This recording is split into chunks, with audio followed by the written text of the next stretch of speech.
നേരം കാണാതെ കരഞ്ഞിട്ടുണ്ട്. ആഹ്ലാദം സഹിക്കാതെ നാണുവിന്റെ മാറ്റവും വളർച്ചയും അറിഞ്ഞു. ആശാൻ തെളിച്ച വഴി, തെളിച്ച പാഠം. ആദ്യ ദർശനത്തിൽ തന്നെ നാണുവിന്റെ ആഴം കണ്ടു, ആത്മാവിലെ കനികൾ കണ്ടു. മനസ്സൊരു കൈത്തോട് പോലെ, പത്തായം പോലെ. ഞാൻ ഒരു മൊന്ത മാത്രം. അത് നാണുവിന്റെ വിനയം കൊണ്ടുള്ള നിർവചനം. ശരിക്കും നാണുവിന്റെ വിജ്ഞാനദാഹം അതിശയിപ്പിച്ചു. വേലിയേറ്റത്തിൽ കൈത്തോടുകളിലേക്ക് തുളുമ്പിക്കയറുന്ന ജലം, പറയിൽ നിന്ന് പത്താഴത്തിലേക്ക് നിറയ്ക്കുന്ന നെന്മണി. ആശാൻ എന്നും ഇങ്ങനെയായിരുന്നു, തെളിമയുടെ മഹാരഹസ്യം. ചാവടിയിൽ മറ്റു കുട്ടികൾക്കൊപ്പമിരിക്കുമ്പോഴും അതിശയിപ്പിച്ചു. നിറകുംഭത്തിൽ നിന്ന് മൊന്തയിലേക്ക് പകരുന്ന ജലം. ദൈവാനുഗ്രഹത്തിന്റെ കരങ്ങൾ എന്നും സ്മരിക്കും, വണങ്ങും. ദൂരെ നിന്ന് കണ്ടു, അറിഞ്ഞു ശിഷ്യന്റെ മഹത്വം മഹാത്ഭുതങ്ങളാകുന്നത്. തപോബലങ്ങളും ആചാരവരങ്ങളും ആത്മബലമായി. ഞാൻ രചിച്ച വർക്കലസ്ഥല മഹാത്മ്യം കിളിപ്പാട്ട് നാണുവിന്റെ കർമ്മകാണ്ഡത്തിലെത്തിയപ്പോ മാമരമായി. വിത്തിൽ നിന്ന് ഒരാകാശമുയരുന്നത് കണ്ടു, ധന്യനായി. വീണ് കിട്ടിയ വിത്ത് 100 മേനിയായാലും 1000 മേനിയായാലും കടപ്പാട് വിത്തിനോടല്ലേ? നാണുവിന്റെ വാക്കിനെ ഖണ്ഡിക്കാനുള്ള ത്രാണി അന്നുമില്ല, ഇന്നുമില്ല. നാണുവിനെല്ലാം അറിയാം. സ്വന്തം ആത്മാവ് തന്നെ ഗുരുവാകും, ആദിഗുരു. ഇവിടെ ഇരിക്കുമ്പോ വലിയൊരു കാലം ശിരസിൽ തൊട്ട് തലോടി പോകുന്നു. ആ കാലത്തെയൊക്കെ അതിശയിപ്പിക്കുന്ന ജ്ഞാനസുമേരു നാണുവിനെ സ്വന്തമായി കഴിഞ്ഞു. അന്നും ഞാനൊരു ശിഷ്യൻ, നാണു തന്നെയാ എന്റെയും ഗുരു എന്നും. കടലൊരിക്കലും കവിയുന്നില്ല. ആശാനും അതുപോലെയായിരുന്നു. ഒരിക്കൽ നാണുവിനോട് പറഞ്ഞത് ഇടയ്ക്ക് ഓർത്തു പോവാറുണ്ട്. എന്താണത്? ഞാൻ അറിഞ്ഞിട്ടുള്ളതിലും കൂടുതൽ വിജ്ഞാനം നാണുവിനുണ്ട്. അതുകൊണ്ട് ഇനി വളരെ അനുഭവസമ്പന്നരായ യോഗീശ്വരന്മാരെയാണ് നാണു പ്രാപിക്കേണ്ടത് എന്ന വാക്കുകൾ. ഇരിക്കണം. ഇത് ആശാന്റെ മറ്റൊരു വിനയപർവം. കേശവ, നാണു ചട്ടമ്പയ്ക്ക് കൊടുക്കാനെന്തെങ്കിലും?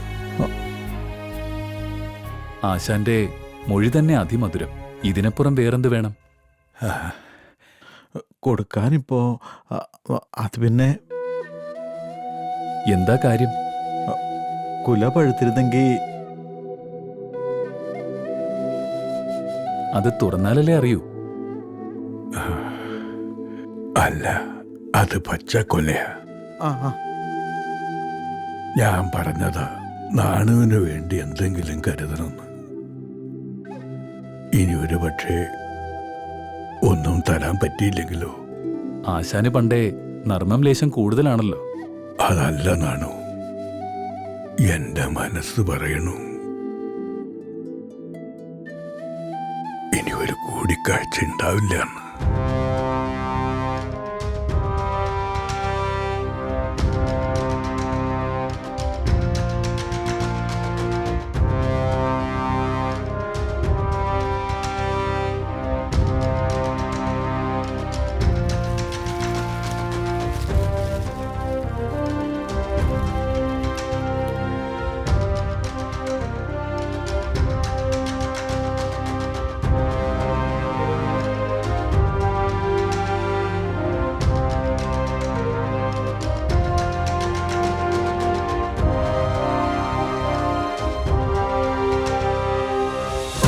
ब्रह्मणे मूर्तिमते श्रीतानां शुद्धिहेतवे नारायण यतीन्द्राय तस्मै श्रीगुरवे नमः।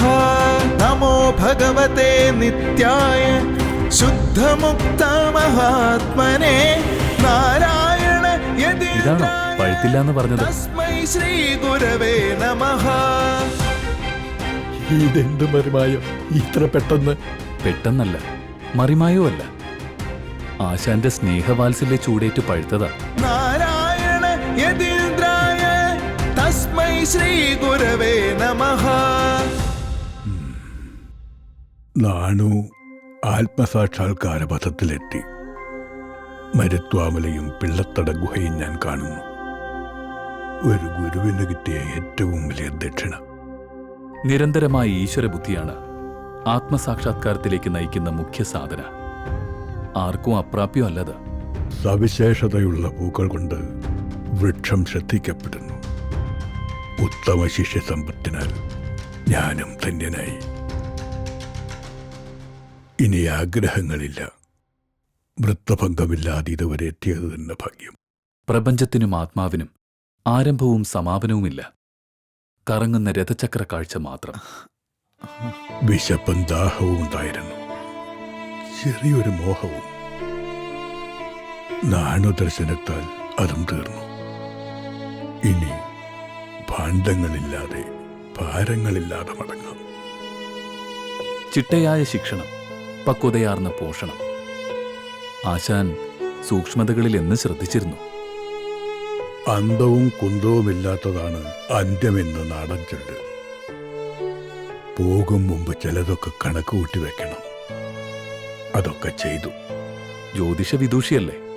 കണ്ണിൽ ദീർഘദർശനം, നാവിൽ കൃത്യമായ വചനങ്ങൾ, പ്രവചനങ്ങൾ എല്ലാം സാധ്യമാണല്ലോ. 1087 വൃശ്ചികം കൃഷ്ണദ്വാദശി ചേർന്ന അശ്വതി നാൾ. ഇപ്പോ തുലാമായി. ജന്മങ്ങൾക്കിടയിലെ പുണ്യസ്പർശമാണ് ഗുരുനിയോഗം. അതിന്റെ പ്രകാശം കാലാന്തരത്തിലും പ്രതിഫലിക്കും.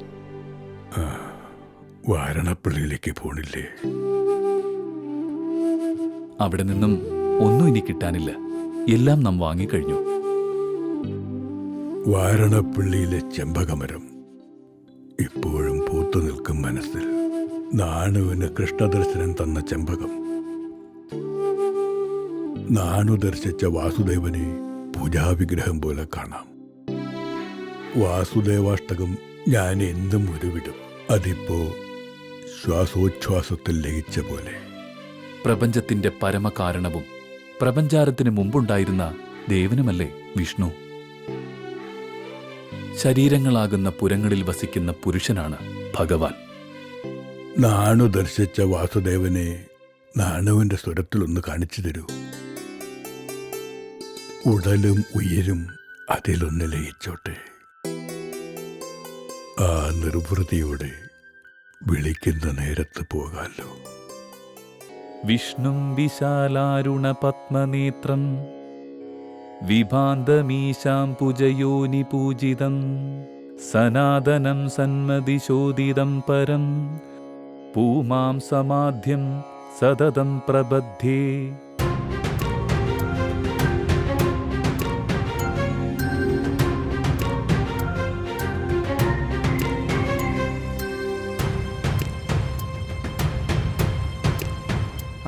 ആശാനെ,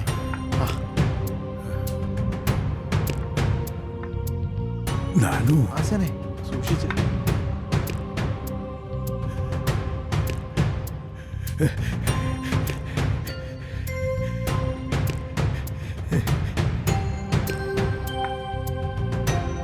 നാണു, അയ്യോ ആശാനെ, ആശാനെ.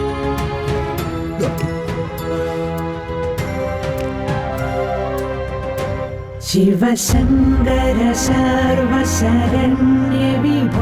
भवसङ्कटनाशन पाहि शिव कविसन्दति सन्दतवुं തൊഴുവിൻ ഭവനാടകമാടുമരും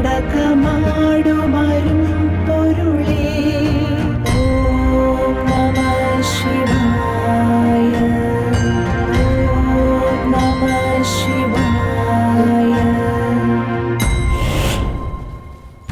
ഇതിനു മുമ്പ് ഇങ്ങനെ ഉണ്ടായിട്ടില്ല. ഞാൻ ഒന്ന് ഇറങ്ങി നോക്കിയാലോ? വേണ്ട, നമുക്ക് ഉറക്കെ വിളിക്കാം. ആരെങ്കിലുമൊക്കെ വരട്ടെ. ഓടി വരണേ. സ്വാമി, സ്വാമി, ആരെങ്കിലും ഒന്ന് ഓടി വാ.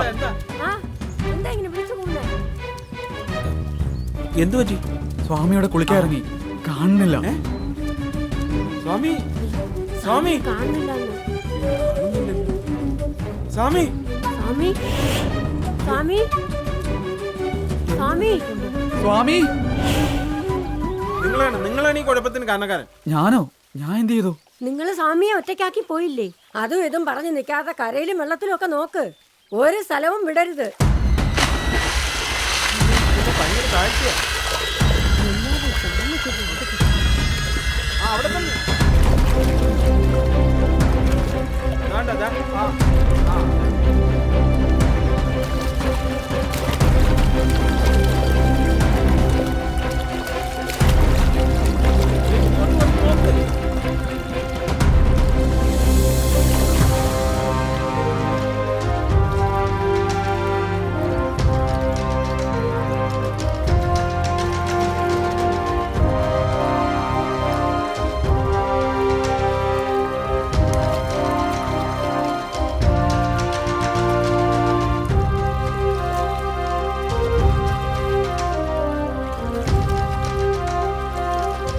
സ്വാമി അരുമാനൂരുള്ളതായി വിവരം കിട്ടി. ഇല്ല, ഒരിക്കലുമില്ല. സ്വാമി കുളിക്കാൻ ഇറങ്ങണ കണ്ടിട്ടാ ഞാൻ മടങ്ങിയത്. അരിയുപ്പുറത്ത് കുളിക്കിറങ്ങിയ സ്വാമി എങ്ങനെ അരുമാനൂരെത്തും? സ്വാമിയെക്കുറിച്ച് കൂടുതൽ അറിയുമ്പോൾ ഈ സംശയം മാറിക്കിട്ടും. അദ്ദേഹം എവിടെയും ഉണ്ടാകും. അതെങ്ങനെ? ഇവിടെ മുങ്ങിയാണ് അവിടെ പോകുന്നത്.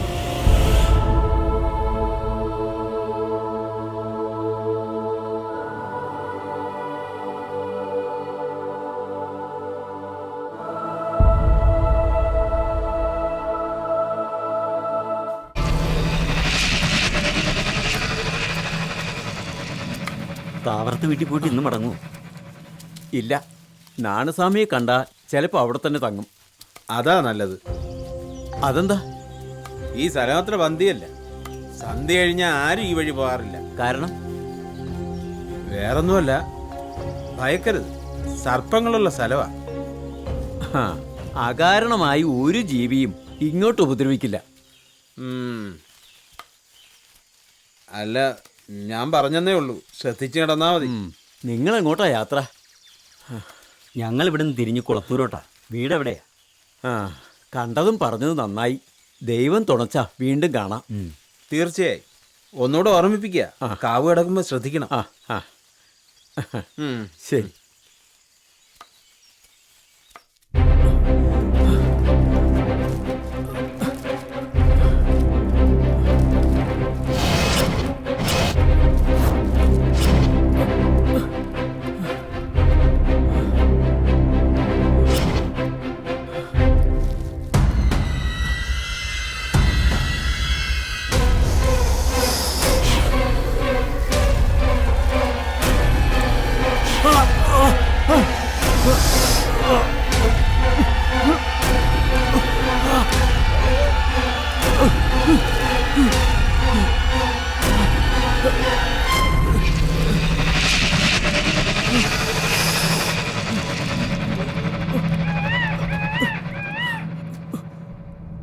മുരുക,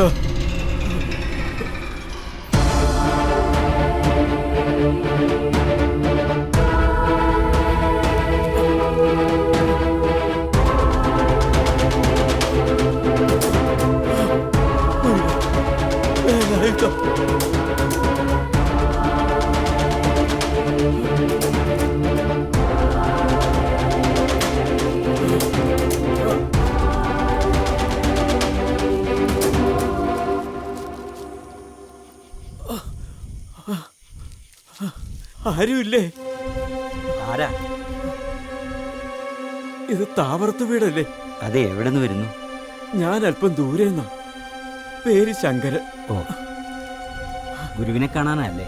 ആ, നാണസ്വാമി ഇവിടെ വന്നിട്ടുണ്ടെന്നറിഞ്ഞു. ഉച്ച തിരിഞ്ഞാ സ്വാമി വന്നത്. കാണാൻ ഒരുപാട് പേരുണ്ടായിരുന്നു. സ്വാമി ഇപ്പോ യാത്രാക്ഷീണം ഉണ്ടായിരുന്നു. പോരാത്തതിന് താങ്കളെ പോലെ തന്നെ ധാരാളം സന്ദർശകരും. കഞ്ഞിയും കുടിച്ചിപ്പോ കിടന്നേ ഉള്ളൂ. സാരമില്ല, സ്വാമി ഉണ്ടല്ലോ, അത് തന്നെ ധാരാളം. സമാധാനമായി. എന്താ ഇത്ര ഇരുട്ടിയത്? കാവ് വഴിയാ വന്നത്. യാത്രക്കിടയിൽ എന്തോ കാര്യം കടിച്ച പോലെ തോന്നി. ഞാൻ പതുക്കെ പതുക്കെ വന്നത്. അകത്തോട്ട് വരൂ. ആ, അയ്യോ,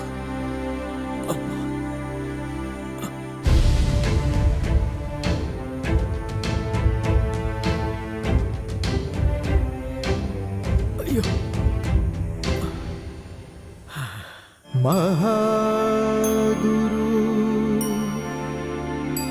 മഹാഗുരു മഹാഗുരു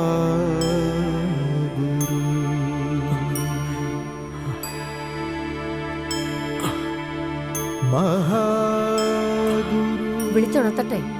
വേണ്ട, സാരമില്ല. ഉറങ്ങുന്ന ഗുരുവിനെ ഉണർത്തരുത്. നേരം വിളിക്കുന്നതിന് മുമ്പ് എന്തെങ്കിലും ആപത്ത് പിണഞ്ഞാലോ? ഏത് വിഷത്തെയും ശമിപ്പിക്കാൻ കെൽപ്പുള്ളതാണ് സ്വാമിയുടെ സാമീപ്യം. എനിക്ക് ആ ഔഷധം മതി, അത് മാത്രം മതി. ബൃഹദാകാശത്തൊടു തൊട്ടു നിൽക്കുമോർജസാരം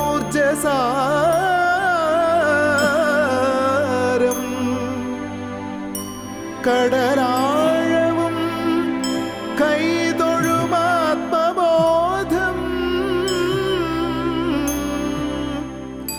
പരമപ്രകാശമഖിലം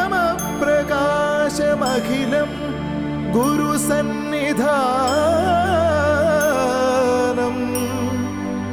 പകരുന്നിനി ശിഷ്യജന്മമേ സനാഥം.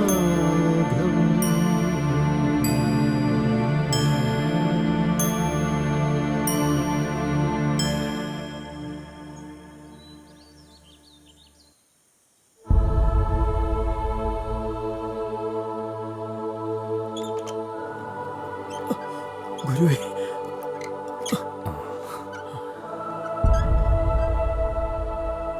കൃഷ്ണൻ എന്താ ഇദ്ദേഹം വന്നിട്ട് വിളിക്കാത്തത്?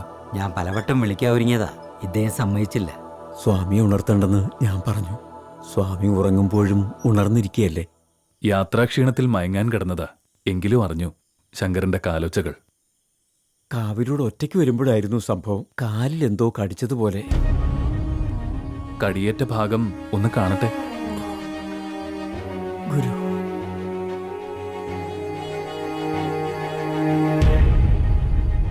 മുറിവിനൽപ്പം ആഴമുണ്ട്. ഭയക്കാതിരുന്നത് നന്നായി. ഒറ്റയ്ക്കാണെങ്കിലും ഭയം തോന്നിയില്ല. അതിന് ഒറ്റയ്ക്കായിരുന്നില്ലല്ലോ. കാവിന് തൊട്ടു മുമ്പ് വരെ വഴിപോക്കനുണ്ടായിരുന്നു. അത് കഴിഞ്ഞ് ഞാൻ ഒറ്റയ്ക്കായിരുന്നു സ്വാമി. തർക്കിക്കണ്ട, മുരുകൻ ഉണ്ടായിരുന്നില്ലേ കൂടെ? മുരുക ഉണ്ടായിരുന്നു സ്വാമി, ഉണ്ടായിരുന്നു. ശങ്കരൻ സുബ്രഹ്മണ്യനെ സ്തുതിച്ചത് നാം കേട്ടു. സിദ്ധ ഔഷധമല്ലേ അത്? ഇടയ്ക്കെപ്പോഴോ കാവിനുള്ളിൽ മയിലിന്റെ ചിറകടി കേട്ടതായി ഓർമ്മയുണ്ട്. കാലിന് പെരുപ്പും വേദനയും തോന്നിയില്ലേ? ഇവിടെ എത്തും വരെ നല്ല കാൽത്തരിപ്പും വേദനയും ഉണ്ടായിരുന്നു. സ്വാമി ഇവിടെ ഉണ്ടെന്ന് കേട്ടപ്പോഴാ ശ്വാസം നേരെ വീണത്. സ്വാമി പാദത്തിൽ ശിരസ് ചേർത്ത് ഞാൻ സഹിച്ചു കിടന്നു. ഇടയ്ക്ക് എപ്പോഴോ ഉറങ്ങിപ്പോയി. ഉറക്കത്തിലും ശങ്കരൻ നമശിവായി ചൊല്ലുന്നത് നാം കേൾക്കുന്നുണ്ടായിരുന്നു. എനിക്ക് പൂർണ്ണ വിശ്വാസമായിരുന്നു ഈശ്വരനിലും സ്വാമിയിലും. ആ വിശ്വാസം രക്ഷിച്ചല്ലോ. അല്ലെങ്കിലും ഗുരുവിനെ വിശ്വസിച്ചവർക്കാർക്കും ഇന്നേ വരെ നിരാശപ്പെടേണ്ടി വന്നിട്ടില്ലല്ലോ. ഇനി ശൗചാദികൾക്കായി കായലിലേക്ക് പുറപ്പെടാം. ഓ, ശുദ്ധജലത്തിൽ സ്നാനം കഴിയുമ്പോ എല്ലാ അശുദ്ധിയും മാറും. സ്വാമിയുടെ വിശുദ്ധ മൊഴികളും പുണ്യസ്നാനം തന്നെ. ഇനിയുള്ള എന്റെ ജീവിതം അങ്ങ് നൽകിയ ഭിക്ഷയാണ്. ശിവശങ്കര സർവശരണ്യ വിഭോ ഭവസങ്കടനാശന പാഹി ശിവ കവി സന്തതി സന്തതവും